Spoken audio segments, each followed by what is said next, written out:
Basically, Fellowship Sunday was set up that, so, you know, Erica, myself, Robert, and some of the other staff, they know that somebody is here every Sunday between 10 and 12, and that we can address anybody's needs. But they know every Sunday that somebody from this staff, you know, whether it's all of us or a couple of us, will be there. Rob's like my son.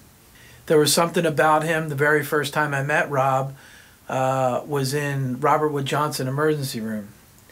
And we got called in because his cousin had overdosed and had a seizure. So Erica and I went into the emergency room, and I was having words with his cousin, and she taps me on the shoulder and she goes, and Paul and Erica tell me this story all the time. "Look at this one over in the corner. It's a lot worse than the one laying in the bed." Erica looked over to me in the corner. That was the first time they met me. The first time I actually met Paul was when I was 18. I just got out of a treatment center about 2 months before I met Paul for the first time. And, you know, he surprised me with an intervention. Came out of treatment, I wasn't really a big drinker. So my mind state coming out of treatment was I'll stop all the other stuff and just take up drinking. And, you know, I did that for a long time, and, you know, of course I started with the other stuff again.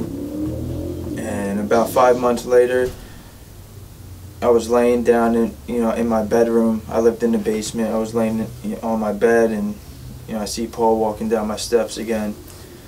And I'm like, yeah, you know, I really don't feel like talking to this guy again. I know what this is about.